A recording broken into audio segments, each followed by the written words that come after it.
በስመ አብ ወወልድ ወመንፈስ ቅዱስ አሃዱ አምላክ አሜን።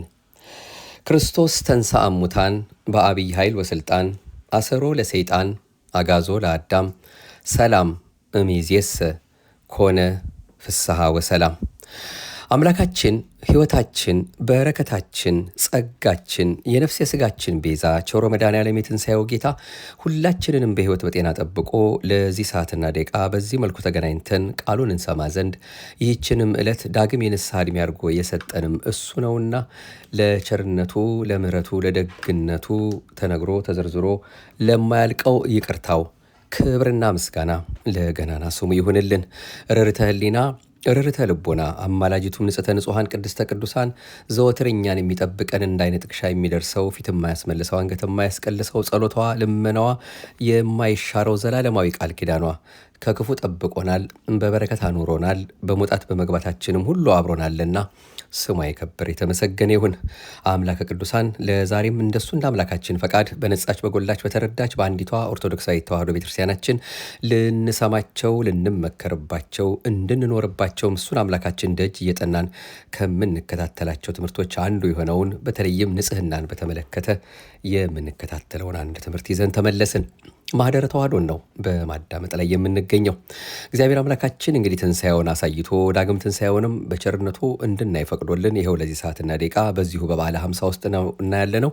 የትንሣኤ ትምህርቶቻችን መልእክቶቻችንን ወደፊት መቀጠላችን አይቀርም። ለጊዜው ደግሞ በመሃል አንዳንድ ጣልቃ እያስገባን መንፈሳዊ ሕይወታችን የሚዳስሱ እሱ አምላካችን ደጅ እየጠና እንድንሰማ ከሚያስፈልጉ ትምህርቶች ደግሞ መጽሐፍት የሚነግሩንን ለዛሬ በዚህ መልኩ የምንከታተለውን እንዲህ እናደምጣለን። አምላካችን እሱ ሚስጥሩ እንዲገልጽልን በቸርነትና በምሕረቱ በልባችን ሊያሳድር የወደደውንም እንዲያሳድርልን የተቀደሰ ፈቃዱ ይሁንልን። እንግዲህ ዛሬ ስለ ንጽሕና ስንነጋገር ንጽሕና ምንድን ነው የሚለውን ስንተረጉም በእያንዳንዳችን ሕይወት ውስጥ እግዚአብሔር የሚወደው የተቀደሰ የንጽሕና ሕይወት ነውና በተለይ ደግሞ ወጣቶች በንጽሕና በቅድስና እንዴት ሕይወታቸውን መምራት እንደሚገባቸው የሚያሳስብም ስለሆነ አምላካችን እንግዲህ እሱ ምስጢሩን እየገለጸልን ለዛሬ የግብፅ ኦርቶዶክስ ቤተ ክርስቲያን አባት ሊቀ ካህናት ታድሮስ ማላቲ ጽፈውት በትርጉም ያገኘነውን ነው እንዲህ የምንከታተለው። ንጽሕና ምንድን ነው? ንጽሕናና ክርስቶስን መምሰል ይህ የእግዚአብሔር ፈቃድ እርሱም መቀደሳችሁ ነውና ከዝሙት እንድትርቁ። እንግዲህ የሚጥል ሰውን የጣል አይደለም፣ መንፈስ ቅዱስን በእናንተ እንዲኖር የሰጠውን እግዚአብሔርን ነው እንጂ። አንደኛ ተሰሎንቄ ምዕራፍ 4 ቁጥር 3 እና 8። የኦክስፎርድ መዝገበ ቃላት ንጽሕና ወይም በእንግሊዝኛው ፒዩሪቲ የሚለውን ቃል የሚተረጉመው ያለምንም ሌላ ነገር ወይም ጉዳይ ከመጥፎ ነገር ወይም ከኃጢአት ጋር ሳይቀናጁ ንጹሕ ሆኖ መገኘት በማለት ነው። ሐዋርያው ቅዱስ ጳውሎስ የተናገራቸውና ከላይ በአንደኛ ተሰሎንቄ ምዕራፍ 4 ቁጥር 3 እና 8 ውስጥ ግድ ትኩረት ሊሰጥባቸው የሚገባቸው ሁለት አረፍተ ነገሮች አሉ። እነዚህ አረፍተ ነገሮች ደግሞ ንጽሕና የሚለውን ቃል ትርጉም ለመደንገግ ይረዱናል። የመጀመሪያው ይህ የእግዚአብሔር ፈቃድ እርሱም መቀደሳችሁ ነውና ከዝሙት እንድትርቁ እያለ የሚናገረው ሲሆን፣ ሁለተኛው ደግሞ እንግዲህ የሚጥል ሰውን የጣለ አይደለም፣ መንፈስ ቅዱስን በእናንተ እንዲኖር የሰጠውን እግዚአብሔርን ነው እንጂ የሚለው ነው። እዚህ ላይ አንድ ሰው እንዲህ ብሎ ሊጠይቅ ይችላል። የእኛ መቀደስ ለምን የእግዚአብሔር ፈቃድ ሆነ? እኛ ንጽሕናን ስንጥል የጣልነው እግዚአብሔርን ራሱን እንጂ ሰውን እንዳልሆነ ተደርጎ የሚቆጠረው ለምንድን ነው? እግዚአብሔር በእኛ ንጽሕና እጅግ የሚደሰተው ለምንድን ነው? እግዚአብሔር በነፃነት እንድንኖር የማይፈቅድልን ለምንድን ነው? ይህን የቅድስና ሕይወት የመምራት ጥቅሙስ ምንድን ነው? እግዚአብሔር ለልጆቹ ንጽሕና ለምን ትኩረት እንደሚሰጥ ለመግለጽ አንድ ቀላል ንጽጽር ብናቀርብ ሊረዳን ይችላል። አንድ እናት ልጅ በወለደች በመጀመሪያው ቀን ሐኪሙ ልጁ እናቱን በመምሰሉ ላይ የገዛ አስተያየቱን ይሰጣል። ይሁን እንጂ ይህ ነጥብ በልጁ አባት ላይ የቅናት መንፈስ ሊያሳድርበት ይችላል። እርሱ ሲመኝ የነበረው ልጁ እርሱን እንዲመስል ነውና የወላጆች ውርርድ የሚጀምረው እዚህ ላይ ነው። እያንዳንዳቸው ልጁ እርሱን ወይም እርሷን እንዲመስል ስለሚመኝ። እነዚህ ተመሳሳይ የወላጆች ፍቅር ስሜቶች የእግዚአብሔር ወላጃዊ ፍቅር ጥላ ናቸው። እያንዳንዳቸው እንዲህ ባለው መንገድ ውስጥ ለማየት የሚፈልጉት ልጃቸው የእነርሱ አምሳል መሆኑን ነው። በሌላ ቃላት እነርሱ የሚያተኩሩት በሞራላቸውና በዋጋቸው ላይ ነው። ይህ የሚመጣው በልጅና በወላጆች መመሳሰል ላይ ነው። አዎ እኛ ይህን ሁኔታ በነፃ ፈቃድ ያለምንም ቅራኔ የሚከወን ንጹሕ የጋራ ፍቅር ውጤት ነው እንላለን። ፍቅር የአባትን ፈቃድ ከልጅ ፈቃድ ጋር አንድ ያደርጋል። ስለሆነም ይህ የእግዚአብሔርና የሰው ፈቃድ አንድ ፈቃድ ነው። የዚህ ውጤትም የእግዚአብሔር ልጆች ጨዋና የተከበሩ ሰዎች መሆናቸው ብቻ ሳይሆን መንፈስ ቅዱስ የሚያድርባቸው ቅዱሳን አብያተ መቅደሶች በመሆን የእርሱን መልክ ስለሚገልጡም ነው። ከአዳም ውድቀት በኋላ በፍጥረቱ ወይም በሰው ላይ የተገለጠው የእግዚአብሔር መልክ ጎስቁሏል። ይሁን እንጂ አዲሱ አዳም መድኃኒታችን ኢየሱስ ክርስቶስ በሰዎች ጎስቁሎ የነበረውን መልክ ወደ ቀደመው ሁኔታ መልሶታል። ለሰማያዊው አባት የሚሆነውን አዲሱን የልጅነት መንገድ ለማስገኘት ወይም በማስገኘት ሐዋርያው ቅዱስ ጳውሎስ ለኤፌሶን ሰዎች በላከው መልእክት ውስጥ በአዲሱ ተፈጥሯችን የእግዚአብሔር ልጆች መሆናችንንና መንፈስ ቅዱስ በልባችን ውስጥ ማደሩን በታላቅ አጽንኦት የሚገልጹ ቃላት ጽፎ እናገኛለን።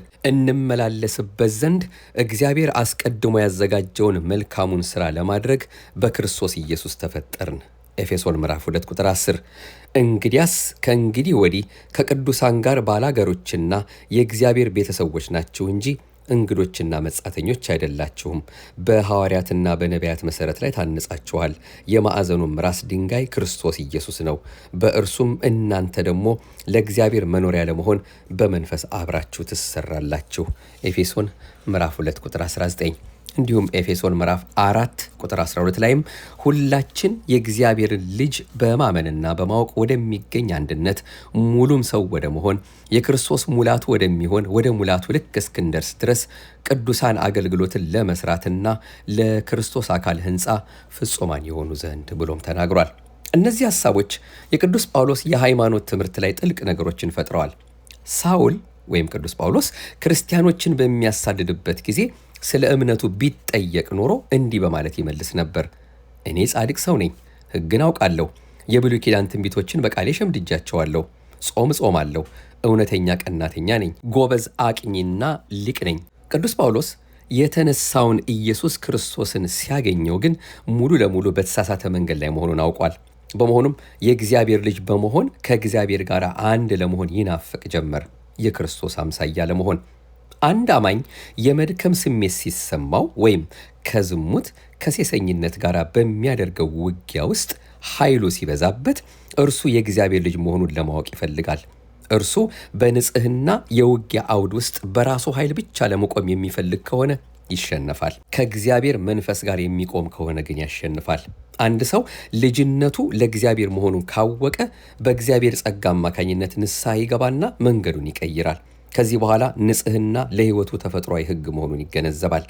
የእግዚአብሔር ልጅ መሆኑንና የኢየሱስ ክርስቶስ የአካሉ አንድ ብልት መሆኑን ከዘነጋ ግን የእርሱ ተፈጥሯዊ ሕግ የሚሆነው ግብረ ገብነት የጎደለው ጾታዊ ግንኙነት ይሆናል።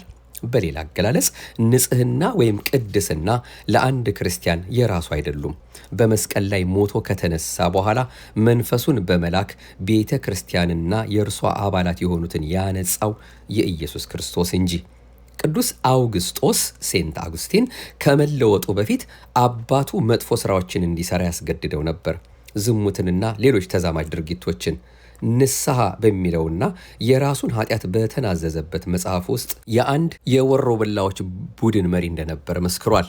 እርሱ የጎረቤቶቹን የፖም ፍሬዎች እየሰረቀ ለእሪያዎች ያበላ ነበር።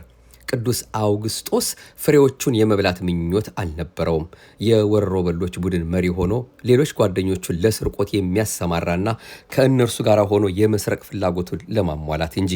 ቅዱስ አውግስጦስ ለ12 ዓመታት ያህል ከሕግ ውጪ ከወለደው ወንድ ልጁ ጋር የኖረው እንዲህ ባለው ግልጽ ግንኙነት ውስጥ ነበር። ይሁን እንጂ ቅዱስ አውግስጦስ ንስሐ ለመግባትና እግዚአብሔር አምላክ እውነተኛውን የቅድስናና የንጽህና ሕይወት እንዲያድለው በመመኘት በየዕለቱ ወደ እርሱ ይጸልይ ነበር ተብሎ ይነገር ነበር። ይህን ቢያደርግም በመጀመሪያ ፍላጎቶቼን ማሟላት ስላለብኝ ይህን ነገር ዛሬ አድርግብኝ ይል ነበር። እርሱ ይህን ሕይወት ለመምራት ገና እርግጠኛ አልነበረም። ከዕለታት አንድ ቀን ግን ስለ ታላቁ አባት ስለ ቅዱስ እንጦንስ ሰማ። ከዚያም እርሱ ፈላስፋ ሆኖ በንጽህናና በቅድስና መኖር ሳይችል አንድ ተራ የግብፅ ሰው ያለምንም የትምህርት ማስረጃ ታላቅ መሪ በመሆን እንዴት ሰዎችን ወደ እግዚአብሔር መንግሥት ሊስብ ቻለ በማለት ተደነቀ። ይህ ሁኔታ ያስከተለውም ቅዱስ አውግስጦስ ከአንዲት ዛፍ በታች ተንበርክኮ ንስሐ እንዲገባ ማድረጉ ሆነ። ቅዱስ አውግስጦስ በጥልቀት ሲያለቅስ የተመለከተው ጓደኛው አሌጴዎስም ንስሐ ገባ። ወደ እርሱ አዘውትራ ትመጣ የነበረችው ዘማዊት ሴት የሕይወቱ መንገድ ሙሉ ለሙሉ መቀየሩን ስትመለከት ተደነቀች። እርሷ የቤቱን ደጃፍ ስትቆረቁር ስለሰማ ማንን እንደምትፈልግ ሲጠይቃት በመገረም ውስጥ ሆና አውግስጦስን ነው ብላ መለሰችለት። እርሱም አውግስጦስ ሞቷል አላት። እርሷም የምሰማው የአውግስጦስን ድምፅ ነው አለችው። አውግስጦስም አውግስጦስ ሞቷል፣ በእርሱ ውስጥ የሚናገረው ክርስቶስ ነው ብሎ መለሰላት። ከዚህ በኋላ እርሷ ንስሐ ገብታ ታላቋ እናት ተብላ ለመጠራት ስትበቃ እርሱ ደግሞ ታላቅ አባት በመሆን ብዙዎችን በማጽናናት ወደ ቅድስና ሕይወት ሊመራ በቅቷል። ንጽሕና በሙሴ ሕግ ውስጥ በኦሪት ዘሌዋውያን መጽሐፍ ውስጥ ለመስዋዕት በሚረጭ ደም አማካኝነት ሕግጋቱና ስርዓቶቹ እንደሚቀደሱ እንማራለን። ከዚህ በተጨማሪ ብዛት ያላቸው የሰውነትና የንዋየ ቅዱሳት የማንጻት ሕግጋት አሉ። የማንጻትና የንጽሕና ዓላማ በዚሁ ተመሳሳይ መጽሐፍ ውስጥ ተገልጧል። እኔ እግዚአብሔር አምላካችሁ ነኝና ሰውነታችሁን ቀድሱ፣ ቅዱሳንም ሁኑ፣ እኔ ቅዱስ ነኝና። እንግዲህ እኔ ቅዱስ ነኝና እናንተ ቅዱሳን ሁኑ። እኔ እግዚአብሔር ቅዱስ ነኝና ለእኔም ትሆኑ ዘንድ ከአሕዛብ ለይቻችኋለሁና ቅዱሳን ትሆኑኛላችሁ። ዘሌዋውያን ምዕራፍ 11 ከቁጥር 44 እስከ 45፣ ዘሌዋውያን ምዕራፍ 20 ቁጥር 26። መታገልና ለሥጋ ምኞቶች መሸነፍ የሥጋ ምኞቶችን በመቃወም በሚደረግ ሙሉ ትግልና የሥጋ ምኞቶችን በመቃወም በሚደረግ ባዘመመ ትግል መካከል አንድ ግልጽ የሆነ ልዩነት ሊኖር ያስፈልጋል። አፍላ ወጣቶች ሳላችሁ መጥፎ በሆኑ ሐሳቦች መጠቃታችሁ ግድ ነገር ነበረ። በዚህ ጊዜ እንዲህ ያለው ሁኔታ የተለመደ ነገር ነው የሚል ስሜት ይሰማችኋል። ጥቃቶቹም ከሰይጣን የሚመጡ ውጫዊ ጥቃቶች መሆናቸው ይታወቃችኋል። በሥጋዊ ምኞቶች አማካኝነት በሚመጡ በእነዚህ ጥቃቶች ውስጥ የቅድስት ሥላሴ ሥራ እንደሚያስፈልጋችሁም ይታወቃችኋል። በዚህ ጊዜም ከእግዚአብሔር አብ ከእግዚአብሔር ወልድና ከእግዚአብሔር መንፈስ ቅዱስ ጋር ኅብረት በመፍጠራችሁ ሐሴት ታደርጋላችሁ። ይህ አክሊል የመቀዳጀት አንዱ ምክንያት ነው። ስለዚህ እነዚህን የሥጋ ምኞቶች አትቀበሏቸው። ወደ ኢየሱስ ክርስቶስ ሸሽታችሁ በመሄድም በእርሱ ውስጥ መጠለያችሁን አግኙ። በሥጋ እስካላችሁ ድረስ በመንፈሳዊ ውጊያችሁ ውስጥ አሸናፊ ለመሆን ታገሉ። በልባችሁ ውስጥም ውጊያ ካለም ተሸናፊነት አይሰማችሁ። ይልቁንም የመድኃኒታችን የኢየሱስ ክርስቶስ ሕያው አባልና እውነተኛ ወታደሮች መሆናችሁ ይታወቃችሁ። በዚህም እናንተን የሥጋ ስሜቶች ባሪያዎች ለማድረግ የሚሞክሩትን ተቃዋሚ ኃይላት ትዋጓቸዋላችሁ። ቅዱስ ጳውሎስ ኃይልን በሚሰጠኝ በክርስቶስ ሁሉን እችላለሁ በማለት ተናግሯል። ፊልጵስዩስ ምዕራፍ 4 እኔ አልችልም የምትል ከሆነ በሕይወት ውስጥ ለሚሠራው ለእግዚአብሔር ኃይል ወይም ኃያል ሥራ እንቅፋት ትሆናለህ። በአንተ ውስጥ የሚሠራውን ድንቅ የመንፈስ ቅዱስ ሥራም ትዘነጋለህ። ይህን በማድረግህም መንፈስ ቅዱስን ትቃወማለህ፣ ስለ ድካምህም እርሱን ትከሰዋለህ። እናንተ በእግዚአብሔር ዓይኖች ፊት እጅግ የተከበራችሁ ሰዎች ናችሁ። እርሱ ለእናንተ ሕጉንና ነቢያቱን የላከላችሁና የድነታችሁን መንገድ ያዘጋጀላችሁ አምላክ ነው። እግዚአብሔር አምላክ ሥጋችሁና ነፍሳችሁን በገነት ውስጥ ሊያከብርላችሁ ይፈልጋል። ንጽሕና ማለት ስሜቶችን ማጥፋት ማለት አይደለም። ራስህን ስሜታዊ ሰው ሆኖ ካገኘው ተስፋ አትቁረጥ። ስሜቶች ከእግዚአብሔር የተሰጡ ስጦታዎች ናቸው። እነዚህ ስሜቶች ከተቀደሱ በክርስቶስ ውስጥ ለመኖር ይረዱናልና። ስሜታዊ ሰዎች ካልሆናችሁ እግዚአብሔርንም ሆነ ፍጥረታቱን ልትወዱ አትችሉም። ንጽሕና ማለት ከእግዚአብሔር የተሰጡንን እነዚህን ስሜቶች ማጥፋት ማለት አይደለም፣ ውስጣዊና ውጫዊ ኃይላቸውን ሁሉ መቀደስ ማለት ነው እንጂ። አሁን እዚህ ላይ ስንደርስ መቀደሳችን የእግዚአብሔር ፈቃድ መሆኑን እንረዳለን። በሰውነታችሁ ውስጥ አንዳች የረከሰ ብልት የለም። ሙሉ ለሙሉና ያለምንም ርኩሰት የተፈጠሩት በእግዚአብሔር ነውና እኛ የእግዚአብሔር ፍጥረት ስለሆን እና እርሱ እኛን መልካም አድርጎ ስለፈጠረን መልካም እረኛችን ነው። ንጽሕናና የሰውነት ወይም የሥጋ መቀደስ የሌሎች ሰዎችን ሰውነት ለአንተ ደስታ ማስገኛ መሳሪያ አድርገህ አትጠቀምበት። እግዚአብሔር አንተን እንዳዳንህ እርሱንም አድኖታልና። ቅዱስ አውግስጦስ እንደተናገረው እኛ ሁላችን በክርስቶስ ወንድሞችና እህቶች ስለሆን ሌላውን ሰው የደስታ ማግኛ መሳሪያ ነው ብለን ልናስብ አይገባንም። እናንተ ያከበራችሁት ሰው እርሱ ወይም እርሷ አንድ ቀን ከእናንተ ጋር ይከብራሉና። ፍቅርና የሥጋ ምኞት ወይም ዝሙት። በሥጋ ምኞትና በፍቅር መካከል ልዩነት አለ። ፍቅር ማለት ለሌሎች ሰዎች ክብርና እድገት ሲባል ራስን ለእነርሱ አሳልፎ መስጠት ማለት ነው። የሥጋ ምኞት ማለት ግን በእኛ ዘንድ ያለውን ከፍተኛ አመለካከት ለማስደሰት ስንል ሌሎች ሰዎችን የደስታ ምንጭና የሥጋ ፍላጎቶች ማግኛ መሳሪያ አድርጎ መጠቀም ማለት ነው። የውሳጣዊው ሰው ንጽሕና ለእናንተም ጠጉርን በመሸረብና ወርቅን በማንጠልጠል ወይም ልብስን በመጎናጸፍ በውጭ የሆነ ሽልማት አይሆንላችሁ። ነገር ግን በእግዚአብሔር ፊት ዋጋው እጅግ የከበረ የዋህና ዝግተኛ መንፈስ ያለውን የማይጠፋውን ልብስ ለብሶ የተሰወረ የልብ ሰው ይሆንላችሁ። አንደኛ ጴጥሮስ ምዕራፍ 3 ከቁጥር 3። ከበላይ በገለጽነው በቀደመው መልእክታችን ውስጥ እኛ የእግዚአብሔር ልጆች ለመሆናችን ባለን አመለካከት ውስጥ ስለ ንጽሕና ያለንን ትርጉም ነግሬያችኋለሁ ይላሉ ይህን መልእክት የጻፉ ሊቀ ካህናት ታድሮስ ማላቲ። እኛ ይህን ርዕሰ ጉዳይ በአጠቃላይ ለሰዎች ሁሉ ተግባራዊ ብናደርገውም ቅዱስ ጴጥሮስ በዚህ ጥቅስ ላይ የሚናገረው ስለ ሴቶች ወይም ሚስቶች ነው። እነርሱ ከወንዶች ይልቅ ለውበታቸው ይጨነቃሉና። ስለ ንጽሕና ስንናገር ንጽሕና ከሴሰኛ ድርጊቶች ወይም ሐሳቦች ንጹሕ መሆን አለበት ብለን መመልከት ብቻ የለብንም። ንጽሕና ውስጣዊ ሕይወታችንን ወይም የተሰወረውን የልብ ሰው መንካት አለበት። ቅዱስ ጳውሎስ የተናገረው ስለ ውሳጣዊው ልብ ወይም ስለ ውሳጣዊ ሰው ነው። ንጽሕና ማለት በውጫዊ ጌጣጌጦች መዋጥ ማለት አይደለም፣ ውሳጣዊ ሕይወታችንን መመልከት እንጂ። የእኛ ችግር ውሳጣዊ ሕይወታችንን እውነተኛ ወይም ተግባራዊ ሕይወት አድርገን አለመመልከታችን ነው።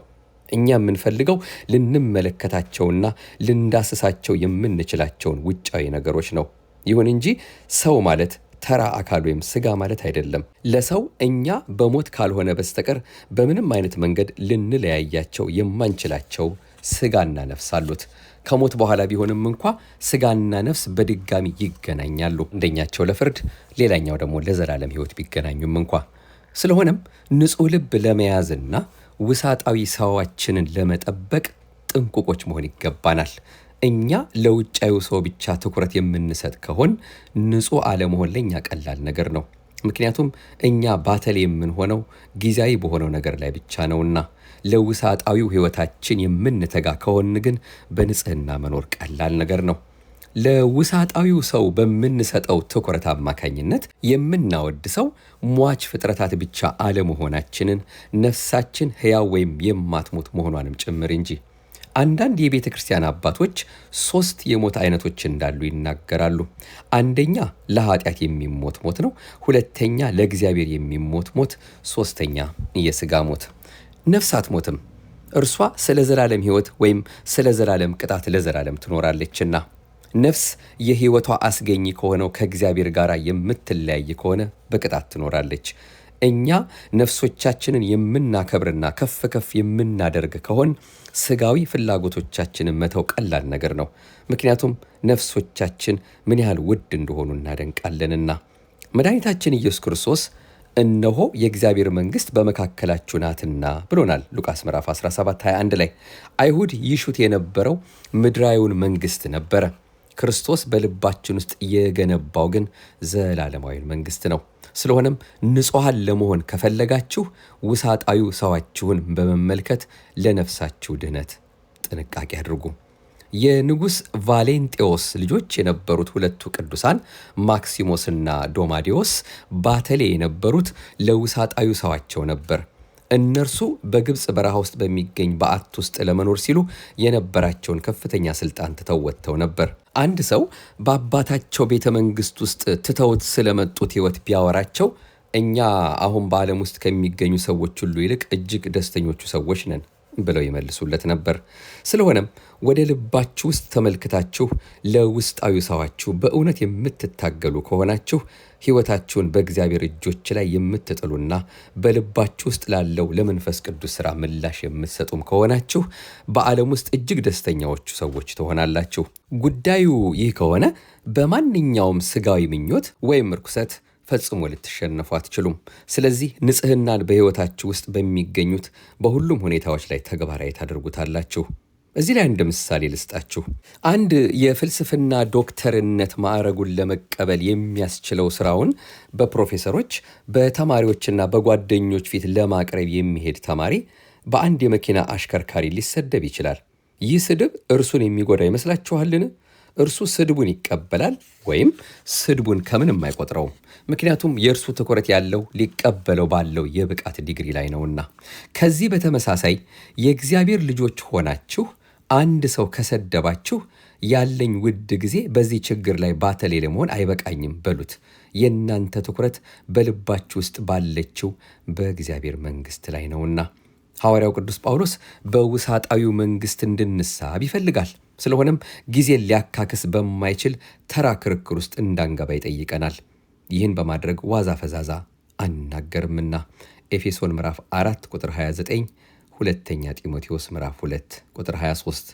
አንድ ሰው ለተሰነዘሩበት ዋጋ ቢስ ቃላት በሙሉ ምላሽ በመስጠት ራሱን ባተሌ የሚያደርግ ከሆነ የውስጣዊ ሕይወቱን ወይም ሕይወቷን ውድነት አልተመለከተም ወይም አልተመለከተችም ማለት ነው። ቅዱስ ጳውሎስ የሚሰጠን የተሰወረ የሰው ልብ የሚለውን ቁልፍ ነው። አንደኛ ጴጥሮስ ምዕራፍ 3 ቁጥር 4። በውሳጣዊ ሰዋችን ክብር ላይ ባንክሮ መቆየታችን የሚረዳን ንጽህናን በጠበበ ትርጉሙ ማለትም ከስጋዊ ፍላጎቶች በመከልከል ለመቆየት ብቻ ሳይሆን ከኃጢአቶች ሁሉ በንጽህና መቆየት በሚለው በሰፊ ትርጉሙ ጭምር ነው። ለምሳሌ ለውሳጣዊ ክብሩ ትኩረት የሚሰጥ አንድ አማኝ ሁለት ገጽታ ያለው ሰው መሆንን ይጠላል። ስለሆነም እንዲህ ይላል፣ በሌሎች ሰዎች መጋለጥን አልፈራም፣ ህብረተሰቡንም አልፈራም፣ የገዛ ራሴን ህሊናም አልፈራም። እኔ የምፈራው በልቤ ውስጥ የተገነባውን የእግዚአብሔር መንግሥት ማፍረስን ነው። እኔ ራሴ የመንግሥተ ሰማይ አምሳል ሆኜ ሳለሁ ሌሎች ሰዎችን በጥዑም ቃላቶቼ የማታልለው እንዴት ነው ይላል። ዜግነታችሁ በመንግሥተ ሰማያት ውስጥ ከሆነ ዓለማዊ ችግሮች ለእናንተ ከንቱ ነው የሚሆኑባችሁ። ልባችሁ ወደ ሰማይ ከፍ ብሏልና። ስለሆነም እኛ ልባችን ወደ ሰማይ ከፍ የምናደርግበት የንጽህና ቁልፍ ይህ ነው። ቅዱስ አውግስጦስ ይህን አስመልክቶ ሲናገር እንዲህ ብሏል፣ ልባችሁ ወደ ሰማይ ከፍ ካለ የሰውነታችሁ ብልቶች ሁሉ ወደ ሰማይ ከፍ ይላሉ። ልክ እንደዚሁ ታላቁ ቅዱስ እንጦንስ በዓለም ውስጥ ያሉትን ነገሮች ሁሉ በመዘንጋት ትኩረቱን በልቡ ውስጥ ባለችው በእግዚአብሔር መንግሥት ላይ አድርጎ ነበር። ስለሆነም በሕይወቱ አማካኝነት መናፍቃንን ወደ ቤተ ክርስቲያን ለመመለስ ችሎ ነበር። እነርሱ ለውሳጣዩ ሰው ትኩረት እንደሰጠ ተመልክተዋልና። አምላካችን በሕይወት በጤና ጠብቆ ለዚህ አድርሶ ይኸው እንግዲህ ንጽህናን በተመለከተ በተለይ እሱን ለማምለክ ውሳጣዊ ንጽህና ምንኛ እንደሚያስፈልገን ለሁላችንም ሕይወት የሆነውን ትምህርቱን ነው የፍቅር አምላክ ቸሩ መድኃኔዓለም የነገረን ያስተማረን።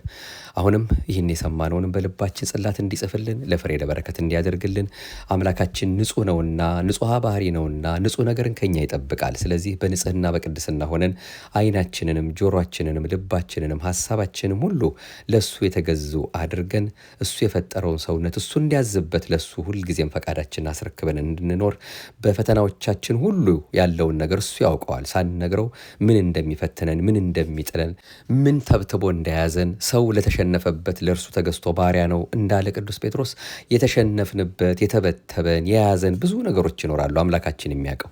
ስለዚህ እነዚህ ነገሮች ሁሉ ገለል እንዲያደርግልንና እርሱ በሚወደው መልኩ እንድንመላለስ ውሳጣዊ ንጽህናን መጠበቅ እንዳለብን ለእርሱ ነገሮቻችን ሁሉ ማስረከብ እንዳለብን መንፈስ ቅዱስ በእኛ እንዲሰራ ሁልጊዜም ፈቃዳችንን መግለጽ እንዳለብን የሚያሳስብ ነው። እንግዲህ ከብዙ በጥቂቱ ከሙሉ በከፊሉ ለዛሬ ይህንን መልእክት ያደመጥ ነው። ገና ብዙ ከዚህ ጋር ልንሰማቸው እሱ አምላካችን በእያንዳንዳችን ልቦና ጽላት ጽፎልን ሕይወታችን እንዲቀየር የሚያሳስቡ በርካታ መልእክቶችን ይዘን መመለሳችን አይቀርም። ለዛሬ ግን እንደው ንጽህናን በተመለከተ በእውነት አምላካችን በዚህ መልኩ አስተምሮናል፣ መክሮናል። በልባችን ጽላት ይጻፍልን፣ ለፍሬ ለበረከት ለሕይወት ለመለወጥ ያድርግልን።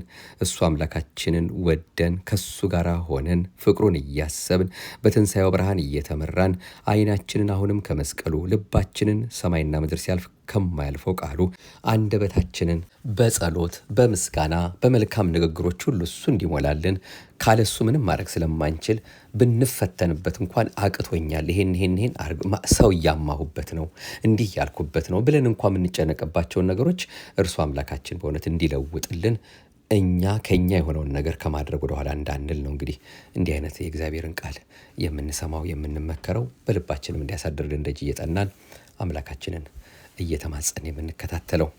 ማኅደረ ተዋሕዶን ነበር ስናደምጥ የቆየ ነው። እንደ ኦርቶዶክሳዊ ተዋሕዶ ቤተክርስቲያናችን እምነት ስርዓትና ትውፊት እርሱ አምላካችን በቸርነቱ በመሐሪነቱ በደግነቱ በልባችን እንዲያሳድርልን እየተከታተል በምናደምጠው መንፈሳዊ የዩቱብ አገልግሎታችን ወጣቶችና የንጽህና ሕይወት ከተባለው መጽሐፍ ነው እንግዲህ ይህንን ያገኘ ነው። መጽሐፉን የጻፉት እንግዲህ ብፁዕ ቅዱስ አቡነ ሽኖዳ እንዲሁም ደግሞ አሁን ይህን መልእክት ያደመጥናቸውም ደግሞ ሊቀ ካህናት ያዕቆብ ታድሮስ ማላቲ ናቸው። እንዲሁም በግብፅ የኦርቶዶክስ ተዋሕዶ ቤተክርስቲያን የወጣቶች ጳጳስ አቡነ ሙሴም እንደጻፉት ይላልና ከነዚህ ውስጥ የአንዱን ነው እንግዲህ ክፍል ወሰድ አድርገን ወደ ሁላችንም ልቦና አምላካችን እንደ ቸርነቱ እንዲያደርስልን የተከታተል ነው። ሌሎችም በተለይም በግብፅ አባቶች የተጻፉ እንዲሁም አባቶቻችን በእኛም የተጻፉ እጅግ በጣም በርካታ አሉ። ለነፍሳችን ምግብ እንዲሆነን በመሀል እያመጣን እንግዲህ መከታተላችንን እንቀጥላለን። ይቆየን። አሁንም አምላካችን በትንሣኤው ብርሃን ያመላልሰን፣ የደግነቱን ስራ ለሁላችን የሚስራልን። አቤቱ አንተን መፍራትን በልቦናችን በጎ አምልኮትንም በህሊናችን ጨምር። የምታደምጡትን መርሃ ግብር ለሚያደምጡ ሁሉ ማዳረሳችሁን ማካፈላችሁን እንዳትረሱ። እናንተም ብትችሉ ሰብስክራይብ እያደረጋችሁ መርሃ ግብሮቻችን እንድትከታተሉ ከወዲሁ ለመጠቆም እንወዳለን። በተለይ እነዚህ በግብፅ አባቶች የተጻፉ መጽሐፍቶችን እየተረጎሙ ለሚሰጡን አያሌው ዘኢየሱስ የተባሉ የቤተክርስቲያናችን አካል ለሆኑ ማለት ነው እንግዲህ አባት ወይም ወንድም ይሆናሉ።